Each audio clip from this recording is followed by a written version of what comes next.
नमस्कार, स्वागत है आपका आरएनआई न्यूज दिन भर में। मैं हूं आपके साथ ईशनी की। इस बुलेटिन में हम आपको रूबरू कराएंगे उत्तर प्रदेश की तमाम बड़ी खबरों से।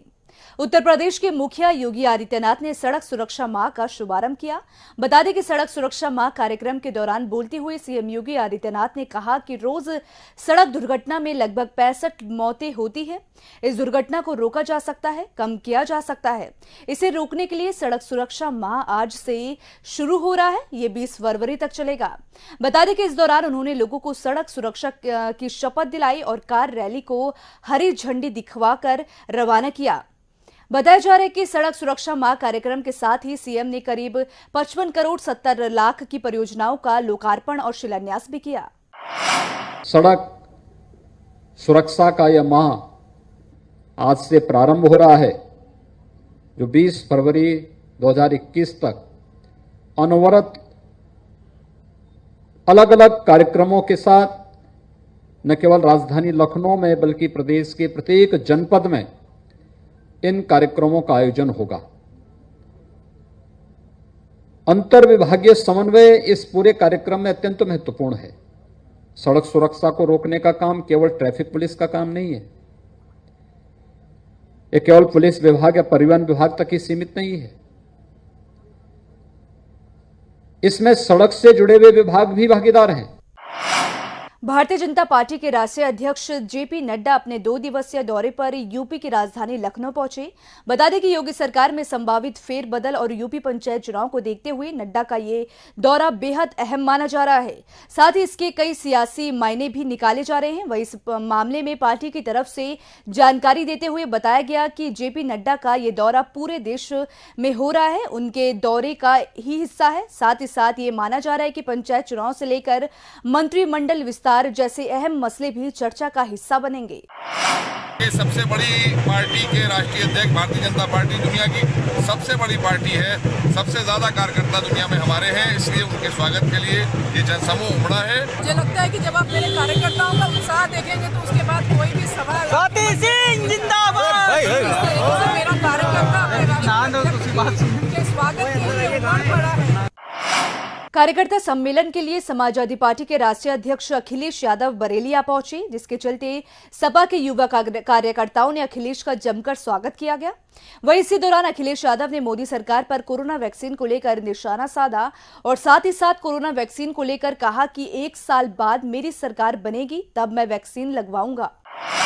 गरीबों को फ्री कैसे लगेगी और उसके बाद हम भी अपनी 1 साल बाद सरकार बनेगी लगवा लेंगे।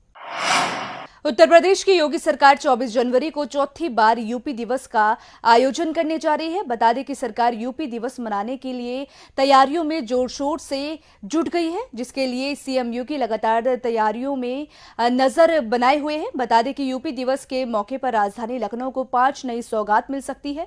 बताया जा रहा है कि हुसैनाबाद के म्यूजिकल फाउंटेन संग वाटर स्क्रीन का लोकार्पण प्रस्तावित है।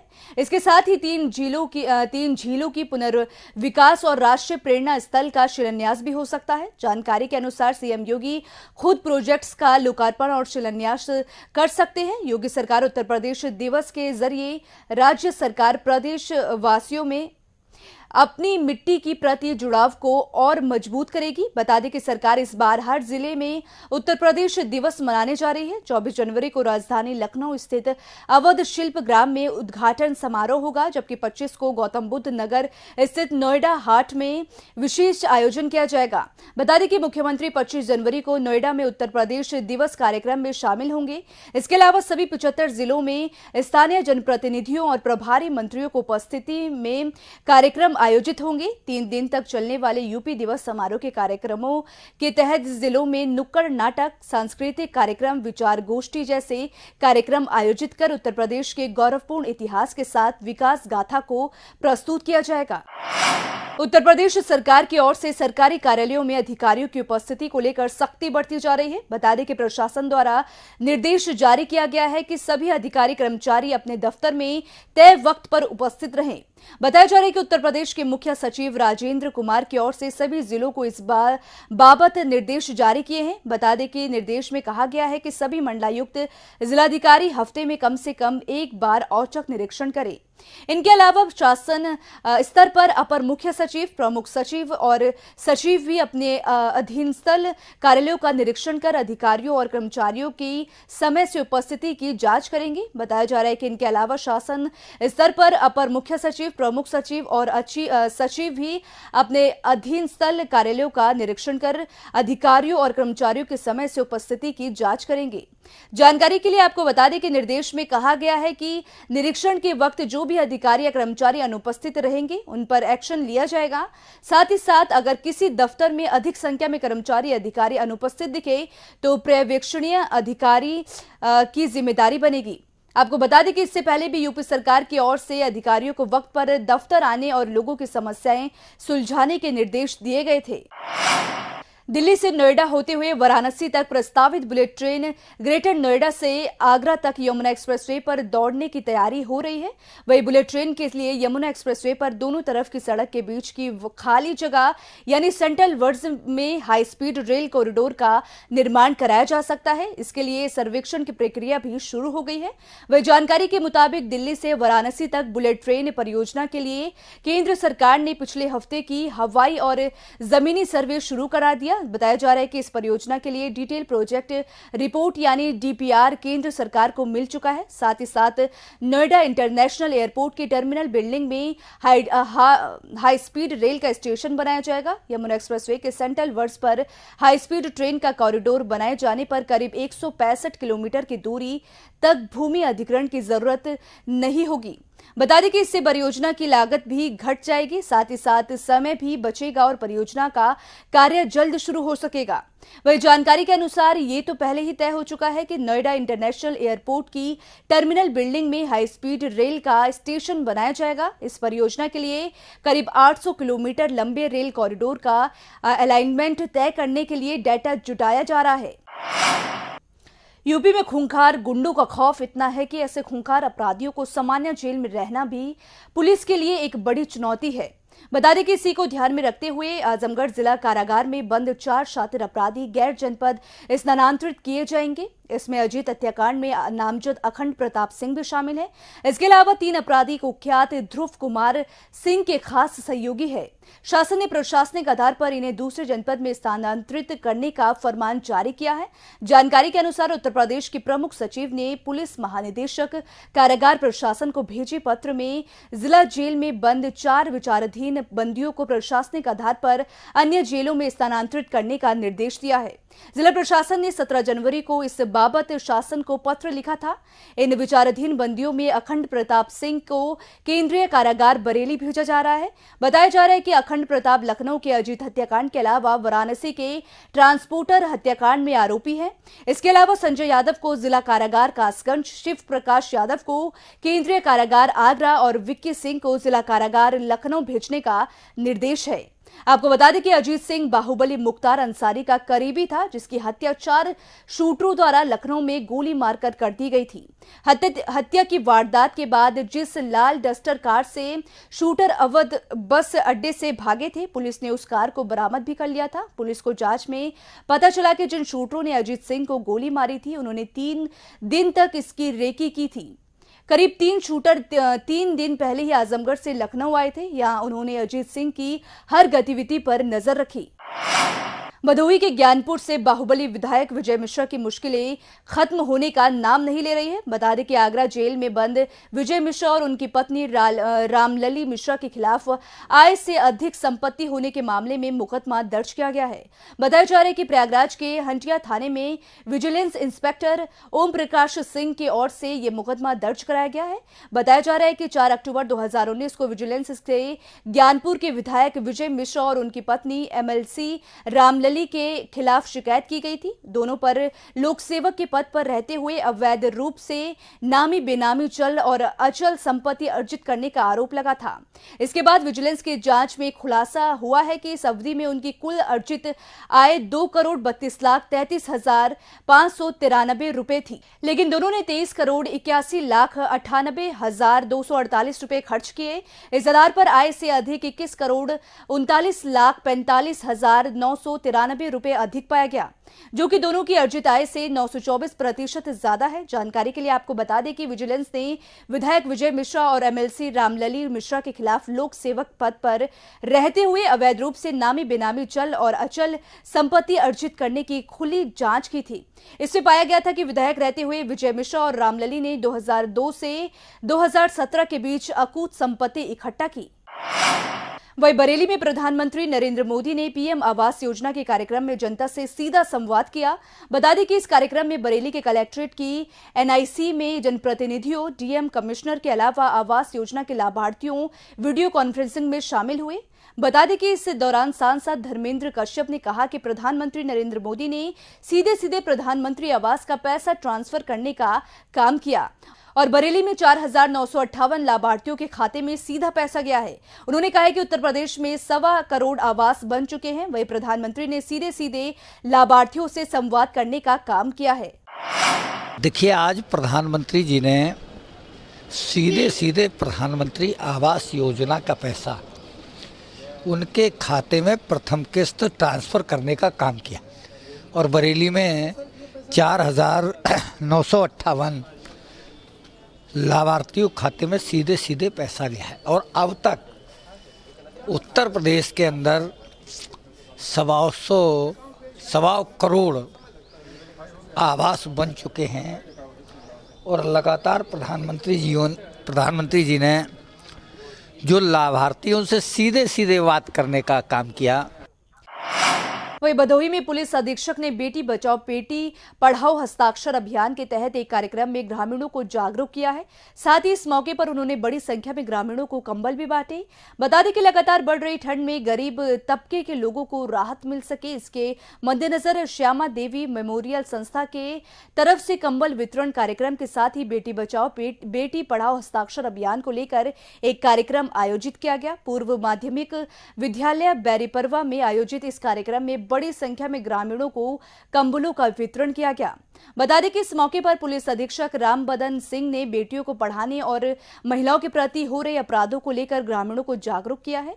साथ ही साथ इस मौके पर उन्होंने कहा है कि दहेज, बाल विवाह जैसी कुप्रथा को दूर किया जाए और बेटियों को शिक्षा से जोड़ा जाए। इस अवसर पर बड़ी संख्या में ग्रामीणों को कंबल वितरित किए गए हैं। आज का जो हमारा कार्यक्रम था वो हमारे ज्ञानस्थली क्लासेस और श्यामा देवी मेमोरियल ट्रस्ट की तरफ से कंबल वितरण का एक प्रोग्राम किया गया था, जिसमें जो भी गरीब हैं, असहाय हैं, विधवा माताएं बहनें हैं, जो किसी अक्षम है, उनको यहाँ पे कंबल दिया गया है। साथ ही साथ सरकार का जो अभियान है बेटी बचाओ बेटी पढ़ाओ, मिशन शक्ति, इसके साथ साथ वृक्षारोपण, ये सारे कार्यक्रम जो सामाजिक कार्यक्रम है वो हमारे द्वारा किए जा रहे हैं। इसमें जो हमने अभी प्रोग्राम बनाया है, लगभग 14 गांव का प्रोग्राम बनाया है, तो इसमें हम 7-8 जगह पे अभी प्रोग्राम कर चुके हैं और आगे भी करने का हमारा संकल्प है। इसके साथ साथ वृक्षारोपण को भी बढ़ावा दे रहे हैं और कंबल वितरण एक हमारा एक सिम्बॉलिक कार्यक्रम है। बेसिक जो हमारा काम है वो है लोगों के बीच में अवेयरनेस को लाना, जिससे वो बेटियों के महत्व को समझें। अब खबर गोरखपुर से है, जहां जिला चिकित्सालय में ऑपरेशन के नाम पर मरीजों से पैसे उगाही के विरोध में छात्र नेता मनीष ओझा अपने समर्थकों के साथ इमरजेंसी गेट पर धरने पर बैठ गए। वहीं इस दौरान छात्र नेताओं ने गोरखपुर जिला चिकित्सालय के खिलाफ जमकर नारेबाजी करते हुए दोषी डॉक्टरों पर कड़ी कार्रवाई की मांग की है। साथ ही साथ छात्र नेता मनीष ओझा ने आरोप लगाते हुए बताया कि विगत दिनों एक गरीब निर्धन परिवार के परिजनों से अर्थो वार्ड के डॉक्टरों ने ऑपरेशन के नाम पर 20,000 रुपए की मांग की, जिसके बाद नहीं देने पर मरीज को रेफर करने का डर दिखाकर उसके परिजनों से 12,000 रुपए ठग लिए गए। वह इस मामले को लेकर विगत 2 दिन पहले हम लोग एसआईसी से मिले थे, लेकिन कोई कार्रवाई नहीं की गई, जिसके विरोध में हम लोग जिला चिकित्सालय के इमरजेंसी गेट पर धरने पर बैठ गए हैं। वही धरने की खबर सुनते ही मौके पर पहुंचे एसआईसी अभय चंद श्रीवास्तव ने धरने पर बैठे छात्र नेताओं की बात को सुना और उनके द्वारा लगाए गए आरोप पर मरीज के परिजनों से मुलाकात की और जांच कर दोषी डॉक्टरों पर कड़ी कार्रवाई की बात की है। जिला अस्पताल में इलाज कराने के लिए मुफ्त इलाज की सुविधा देती है, लेकिन ऐसा यहाँ पे कुछ देखने को नहीं मिल रहा है। डॉक्टर पीके त्रिपाठी द्वारा बार बार ये दबाव बनाया जा रहा है कि 20,000 रुपये जमा करो, अन्यथा तुम्हें रेफर कर दिया जाएगा। मैं इस मामले को संज्ञान में लेते हुए जो यहाँ के एसआईसीएस हैं SK श्रीवास्तव जी, उनसे मिला उनसे कहा तो उन्होंने कहा ठीक है जाए, निःशुल्क इलाज हो जाएगा। उसके बाद फिर दबाव डॉक्टरों द्वारा बनाया गया, अगर ज़्यादा आनाकानी करोगे, पैसा जमा करने में तो रेफ़र कर दिया जाएगा तुमको। और अगर रेफ़र किया गया तो मैं यहाँ तब तक धरने में बैठा रहूँगा जब तक उन निर्धन व्यक्तियों का इलाज मुफ्त में नहीं किया गया। और नहीं, अभी मेरी जानकारी में तो कभी ऐसा नहीं हुआ कि किसी इलाज के लिए या ऑपरेशन के लिए कोई ये शिकायत करे कि हमसे पैसा लिया गया है। यह प्रकरण अभी सामने आया है कि किसी हड्डी का ऑपरेशन के लिए उसके उपकरण मंगाने के लिए कोई पैसा लिया गया है, तो इस संबंध में जांच कराई जाएगी। जो भी यदि दोषी पाया जाता है, प्रकरण की सत्य सामने आती है, तो उसके विरुद्ध सख्त से सख्त कार्रवाई की जाएगी। अब खबर कानपुर से है, जहां तेज रफ्तार का कहर देखने को मिला। बता दें कि घाटमपुर कोतवाली क्षेत्र के चंदापुर मोड़ पर सवारियों से भरी टेम्पो और ट्रैक्टर में आमने सामने भीषण टक्कर हो गई। बताया जा रहा है कि हादसे में टेम्पो सवार 3 लोगों की मौके पर ही मौत हो गई और 4 लोग गंभीर रूप से घायल हो गए। वहीं घटना की सूचना मिलते ही मौके पर पहुंची पुलिस ने घायलों को आनन फानन में CHC घाटमपुर में भर्ती कराया और शवों को पोस्टमार्टम के लिए भेज दिया है और आगे की कार्रवाई में जुट गई है। हमारे यहाँ अभी एम्बुलेंस के माध्यम से जो है 4 व्यक्ति आए थे, जिसमें एक बुजुर्ग व्यक्ति की मतलब डेड बॉडी एम्बुलेंस में एक्सपायर जांचों उपरांत हम जो है मृत पाए गए थे। 3 हमारे CHC में हमारे EMO द्वारा ऑन स्टाफ द्वारा पूरे इलाज फर्स्ट एड देंगे और उनके जो है जो चोटें हैं पैर में फ्रैक्चर, हाथ में फ्रैक्चर, जिसके कारण उनको कोसला अस्पताल में रेफर किया। और ये भी जानकारी में आया है कि जो on the spot Chandapur road में जो हुआ वहाँ 2 व्यक्तियों की मृत्यु हो गई। हमीरपुर के सरीला विकास खंड के बंगरा गांव में बैलगाड़ियों की दौड़ प्रतियोगिता का आयोजन किया गया। वहीं इस दौरान बैलगाड़ी दौड़ प्रतियोगिता का कोऑपरेटिव बैंक के पूर्व चेयरमैन सपा नेता पुष्पेंद्र यादव के द्वारा शुभारंभ किया गया। बता दें कि प्रतियोगिता में दूर दराज से आई बाहर से भी अधिक बैलगाड़ियों ने बढ़ चढ़कर हिस्सा लिया।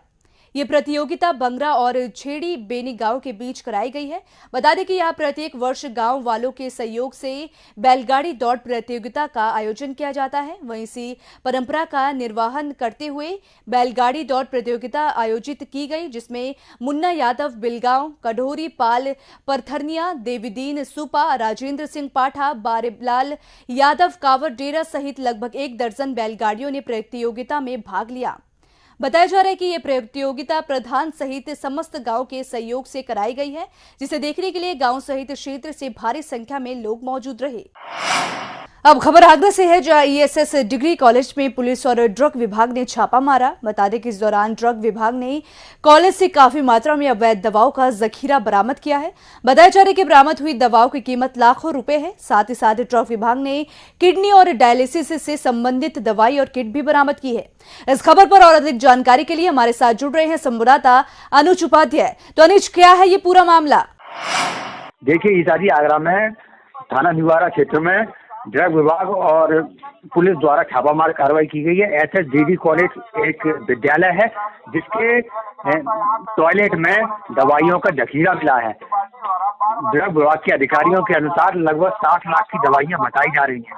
इसके अलावा टॉयलेट के अलावा एक लैब है, यहाँ पर भी दवाइयों का जखीरा मिला है। इसमें आगरा, अलीगढ़ और कई जिले के ड्रग इंस्पेक्टर टीम में शामिल रहे हैं। पुलिस लगातार जांच कर रही है। उसके बाद विद्यालय के प्रबंधक को भी सूचित कर दिया गया है। विद्यालय पर क्या कार्रवाई होनी है ये जांच के बाद ही क्लियर हो पाएगा। बुलेटिन में मेरे साथ फिलहाल इतना ही। आप बने रहिए RNI न्यूज के साथ।